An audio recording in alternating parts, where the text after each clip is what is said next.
Valheim. So Valheim is a game, a very epic game, as you can see here.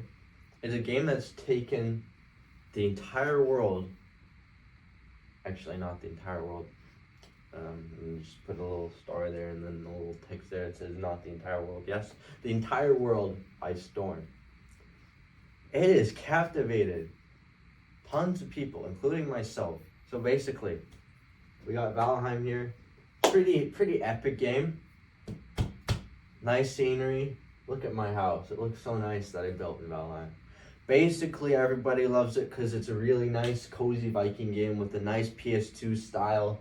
And yes, that's why people like it. But what if that was not the only reason why people liked it? What if there was something in their brain that was going off? And that's what we call dopamine. Oh my god. Baba Boo. Oh, hell no, man. What the Baba Boo. Get your ass on, Whoa. Dopamine basically gives us the motivation we need to carry out certain tasks.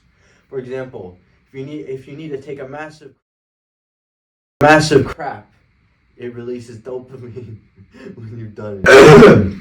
If you want to go eat food, when you're eating food, it releases dopamine. You want to go for a run? Have you ever heard of a runner's high? That's all dopamine. There's other things too I could talk about that give you dopamine. Basically, dopamine gives you the motivation to do things. And what we see in many video games is that a lot of times they'll give you lots of dopamine for playing them, and that's how they keep you hooked. So a video game like Valheim releases dopamine in your brain while you're playing. And I think there's a couple reasons why that is the case. First of all, I would like to clarify, just because it releases dopamine in your head doesn't mean it's necessarily bad. It can be fun and relaxing to play games, so long as it doesn't take over your life. Most of the time with indie studios, they actually have a little bit of ethical guidelines, unlike those big corporations that make Candy Crush that your mom loves to play. So basically, what we see here is that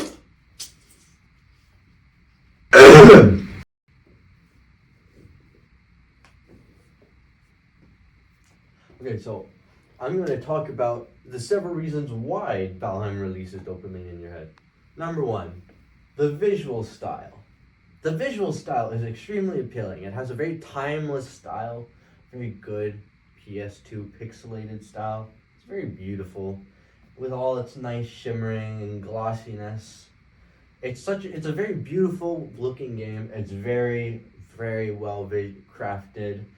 And I think honestly, if you're going to put that much work into a video game, I think you deserve to have a couple of addicts of your game. Number two, another thing, it's very fun to play. Now, what can be fun to play can vary from player to player.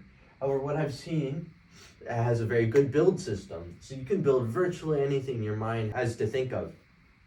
You can build virtually anything in this game with its very unique building system. Different than a game like Minecraft where you just place blocks.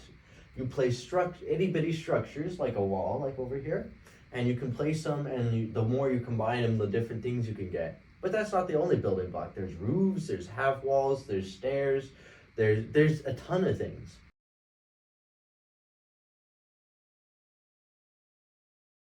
The bosses have been very well balanced, so it doesn't feel too difficult, but it's also not too easy. And because of that balance, it makes it very rewarding to play, because you feel like you've deserved it once you finally killed Addictive, the oversized lightning deer, which you can one-shot once you get with the correct gear at the end when you get to the end of the game. In conclusion, I would like to say, again, it is not bad if a game releases dopamine. It just means it's good at entertaining you.